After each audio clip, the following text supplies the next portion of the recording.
هلو، يا رب كلكم تكونوا كويسين. اوقات كتير قوي بنمر بصدمات في حياتنا من كتر ما احنا مش عايزين نحس الوجع اللي نابع من الصدمة دي. بنقول لنفسنا لا، احنا مش هنسمح ان احنا نحس الوجع ده، ونحاول ان احنا نلهي نفسنا في اي حاجة، نحاول ان احنا نشغل نفسنا بناس مختلفة. مش بعيد كمان ندخل في علاقات مع ناس علشان ننسى الصدمات اللي احنا مرينا بيها. ليه بنعمل كده؟ لان احنا مش عايزين نعيش احساس الوجع، مش عايزين نعيش احساس الضعف. مفيش حد هيحب ان هو يبقى حاسس ان هو مخنوق ومتضايق وحاسس ان هو موجوع او حاسس ان هو اتكسر، فبالتالي تلاقي نفسك ان انت عمال تهرب وتجري من الوجع ده باي شكل من الاشكال. مش بعيد ان انت اصلا وانت بتهرب من الوجع ده تدخل نفسك في متاهة تانية تكون سبب في الاخر ان هي تدخلك في وجع تاني. طيب، هل انت متخيل ان انت لما تهرب من المشاعر دي وما تحسهاش وما تديش لنفسك الوقت ان انت تحسها، هل انت متخيل ان انت هتتعافى؟ او انت متخيل ان انت هتفضل تضحك على نفسك فترة كبيرة؟ طب انت ضحكت على نفسك يوم، يومين، شهر، شهرين، ايا كانت ايه المدة، هيجي وقت وهتلاقي نفسك ان انت خلاص تعبت، وهتلاقي نفسك بتنهار انهيار اكبر بكتير جدا من لو انت كنت سمحت لنفسك انك تحس الاحاسيس دي كلها.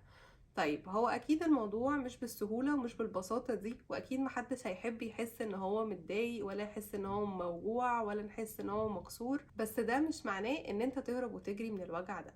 لو انت سبت نفسك ان انت تعيش المشاعر دي وتحسها بالرغم من شدتها وتعبها واثارها عليك، هتلاقي ان في نهاية الطريق هتتعلم حاجات جديدة جدا عن نفسك، وهتخليك تفهم الدنيا بشكل اوضح، وهتخليك حتى تتعلم ان انت لما تدخل في تجارب مشابهة ما تعملش نفس الغلطات اللي انت كنت بتعملها قبل كده. وصدقني انت هتتعلم حاجات عمرك ما كنت تستوعبها الا لو كنت مريت بالتجربة دي ايا كان ايه شكلها. طيب، المفروض ان احنا نعمل ايه؟ قبل ما نقول المفروض نعمل ايه، تعالوا نتكلم على 3 سيناريوهات على حسب الحاجة اللي انت هتختارها، هي دي اللي انت هتاخد نتيجتها في الاخر.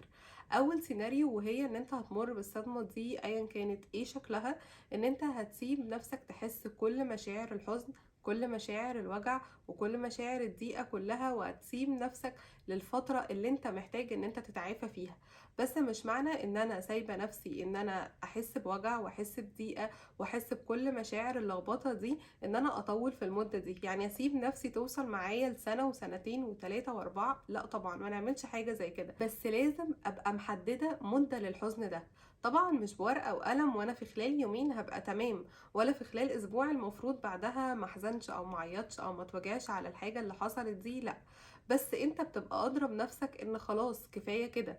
انت هتيجي تقف مع نفسك واقفه وتقول طب وبعدين؟ واخره الحزن اللي انا بعمله ده ايه؟ طب واخره الوجع اللي انا بحسه ده ايه؟ واخره ايامي اللي عماله تعدي بدون ما انا اخد بالي من نفسي ولا اخد بالي من اللي حواليا ولا اخد بالي من مستقبلي وشخصيتي وعلاقاتي باللي حواليا، اخرتها ايه؟ طب انا حزنت يوم وشهر ونقول ان احنا وصلنا لسنه. بعد ما وصلنا السنة، حياتك في السنة دي مش انت كنت اولى ان انت تعيشها؟ مش وقتك ده كان اولى ان انت تستفاد بيه في حاجة ليك انت او حتى تضيف للي حواليك؟ وعمرك ده مش انت اولى ان انت تعيشه؟ مش تعيش حزين على حاجات انت مريت بيها. على فكرة، التجربة او الصدمة النفسية اللي انا بقول ان انت مريت بيها، مش بتكلم على صدمة نفسية محددة.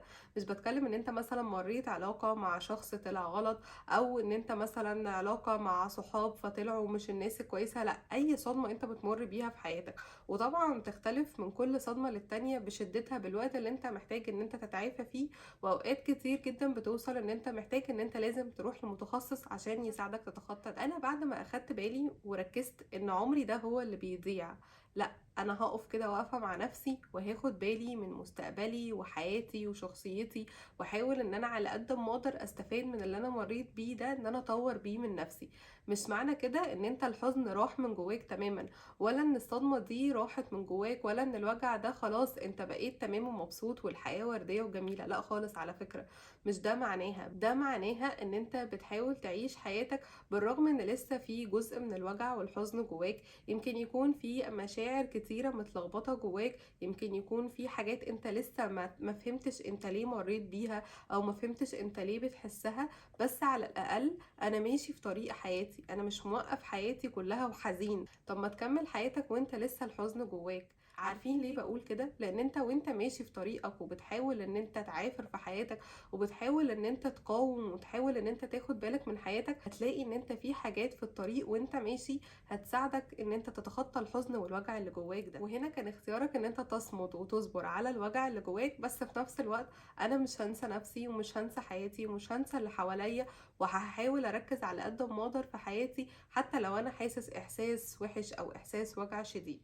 السيناريو التاني وهي ان انت قررت اول ما حصل الصدمة دي، لا انا مش عايزه اتضايق، انا مش عايزه احزن، انا مش عايزه احس بالوجع ده، انا مش عايز اصلا اقعد دقيقه ولا دقيقتين افكر مع نفسي في ان ده فعلا حصل لي. فتلعب على نفسك لعبه كده، وان انت تدخل في حاجات وفي حوارات وفي حاجات جديده تشغل نفسك بيها على قد ما تقدر، لدرجه ان انت ما يبقاش في ثانيه واحده في يومك تقدر تستوعب ان انت مريت بصدمه او في جواك وجع. وفي معظم الحالات ان احنا لما بنعمل حاجه زي كده بندخل نفسنا في حاجات توجعنا اكتر، سواء في علاقات او ان احنا نغير من شخصياتنا للاوحش، لان التجربه اللي مرينا بيها لقينا ان احنا ما ينفعش نبقى طيبين كده، ما ينفعش شخصياتنا تبقى كويسه كده، لان بسبب او احنا متخيلين ان بسبب ان شخصياتنا كويسه احنا مرينا بالوجع ده، بالرغم ان ده مش صح خالص.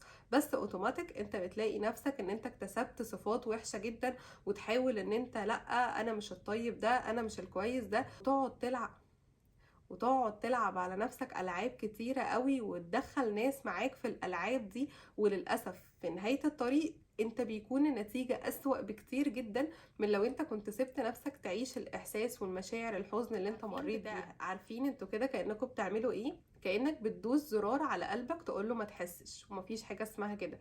كأنك بتقوله انت كل الوجع والحزن اللي انت طبيعي تمر بيه، لا انا مش عايزك اصلا تحس بيه.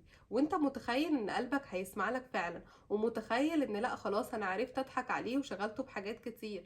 بس صدقني نهاية الطريق هتلاقي ان انت هتحس بالوجع اضعاف من لو انت كنت سبت نفسك تحس الوجع في وقته. السيناريو التالت وهي اوقات كتير جدا بنقع فيه، وهو ان فعلا انا مريت بصدمة كبيرة قوي في حياتي، فافضل اقنع نفسي وافكر نفسي بتفاصيل الصدمة دي وتفاصيل كل احساس بشع انا حسيته. ومش بعيد كمان اجمع الناس حواليا او القريبين مني وافضل احكي لهم عن الصدمة دي وايه الحاجات الوحشة، علشان هم يقتنعوا فعلا ويفهموا قد ايه انا مريت بفترة صعبة جدا.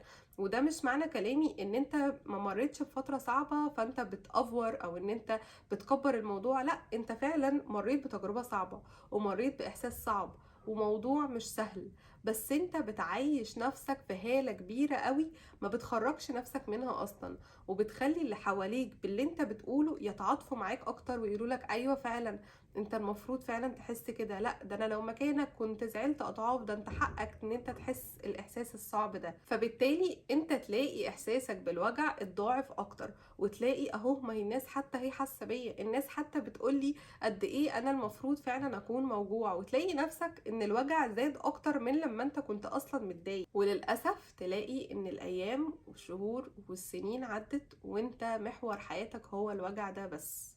طيب تعالوا نتكلم على تاني وتالت سيناريو.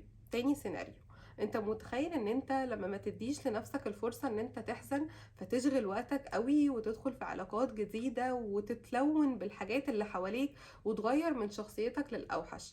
عشان نكون واقعيين انت هتقعد فترة فعلا ما تحسش بأي حزن ولا بأي وجع، وتقول الله ده انا فعلا ضحكت على نفسي، انا فعلا ما بقتش احس اي حاجة، وتبقى مبسوط جدا وتلاقي نفسك بتدخل في علاقات اكتر وفي تجارب اكتر.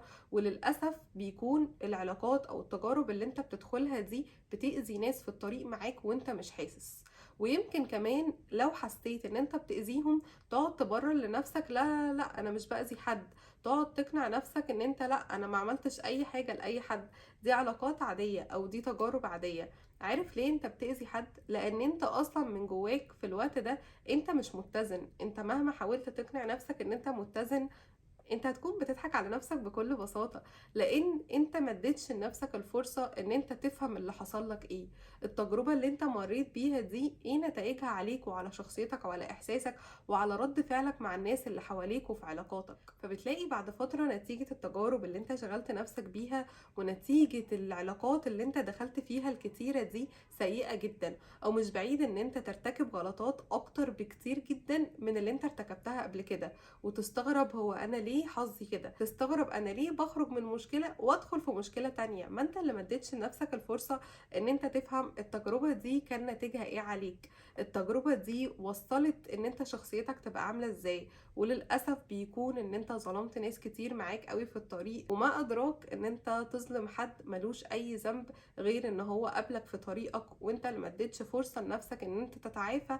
من غير ما تدخل اي حد في حياتك. تالت سيناريو وهو اللي اتكلمنا عليه، ان انت تحس بالحزن قوي وتخلي اللي حواليك يتعاطفوا معاك. هو حلو جدا الكلام ده، وضروري جدا ان انت تحس بالحزن اللي جواك. بس انا فضلت اقنع نفسي ان انا موجوع، وفضلت اقول لنفسي انا حصل لي كذا وكذا وكذا، وحسيت كذا، واتظلمت في كذا، واكتشفت ان انا اتضحك عليا في كذا، وقعدت اقول كل الحاجات اللي ممكن اي حد يحسها. طيب وخليت اللي حواليا يتعاطفوا معايا. طيب هو مين في الحقيقة هو الضرر واقع عليه؟ انت اللي الضرر واقع عليك. عارف ليه؟ هو بدل ما كان ضرر الصدمة نفسها اللي انت فعلا اتظلمت فيها، او اللي انت مريت بيها، او الوجع اللي انت حسيته، انت خليت الوجع بقى وجعين. عارفين ليه؟ لان الوجع التاني ده وجع العمر، وجع الوقت، ان انت ضيعت عمرك اللي كان ممكن تعيشه وتتعايش فيه بطريقة مختلفة، او طريقة حتى تحاول ان انت تقاوم الحاجات اللي جواك، بان انت تستسلم وتحس الحاجات دي وتقنع نفسك انا فعلا المفروض احس كذا، انا فعلا موجوع من حقي يا جماعة. يعني انا معنى كده ما احسش باي حاجة؟ لا، مش معنى كده ان انت ما تحسش باي حاجة، بالعكس، ضروري انك تحس. بس وانت بتحس تبقى واعي وفاهم انا عمري ده ملكي، حياتي وشخصيتي وعلاقاتي دي حاجات ملكي، وربنا ما ادانيش عمري ده علشان اضيعه على حزن على حاجات عدت في الماضي، ولا ربنا اداني المستقبل بتاعي علشان اضيعه على حاجات حصلت في الماضي برضو. هتلاقي ان انت بعد عمر طويل بتقول هو انا عمري راح فين، يا ريتني كنت فقت من بدري، او حتى لو كان الوجع لسه جوايا كنت اتعايش معاه. طيب اول سيناريو وهو اللي انت محتاج ان انت تمشي عليه، مهما كانت صعوبته بس انت لازم تمشي عليه. انا هسيب نفسي ان انا احزن واحس بالوجع ده، واحس احساس الصدمة اللي حصلت لي دي ايا كانت ايه هي. بس في وقت كده بعد فترة انا هوقف نفسي، لا، انت لازم او انت لازم تاخد بالك من حياتك. لازم ابدأ اسعى في حياتي، سواء حياتي دي انا بشتغل او انا مش بشتغل، بس لازم اهتم بعلاقاتي، علاقات اهلي، علاقات صحابي، حتى علاقتي بربنا. صدقني انت جزء كبير جدا من اهتمامك بعلاقاتك بالناس اللي حواليك هو هيكون سبب في ان انت تتعافى من التجربة دي ايا كانت ايه هي. واكتر علاقة محتاج ان انت تاخد بالك منها قوي هي علاقتك بربنا. حاول على قد ما تقدر ان انت تقرب له الفترة دي. هتلاقي ان انت في حاجات جواك على قد ما الوجع موجود بس في هدوء جواك، في حاجات هديت، في حاجات ما بقاش ليها الصدمة بتاعتها، وما بقاش ليها الرعب بتاعها، وما بقاش ليها القلق بتاعها، ما بقاش فيها الخوف بتاعها. في جزء جواك كأن ربنا بيطبطب عليك وبيقولك انا موجود. اللي هيعمل كده هو اللي هيفهم الإحساس اللي أنا بقوله ده. وصدقني الحياة كلها مش حزن ولا وجع، لازم ناخد وقتنا في الحزن والوجع بس واحنا مكملين طريقنا، وطريقنا ده هيكون سبب في ان احنا نتعافى تعافي كامل تماما. ويا رب ما يجيب لأي حد ولا وجع ولا صدمات، ويعافينا كلنا من اي حاجة بنمر بيها كانت سبب في وجع او تعب في حياتنا. اشوفكم يوم تاني ان شاء الله.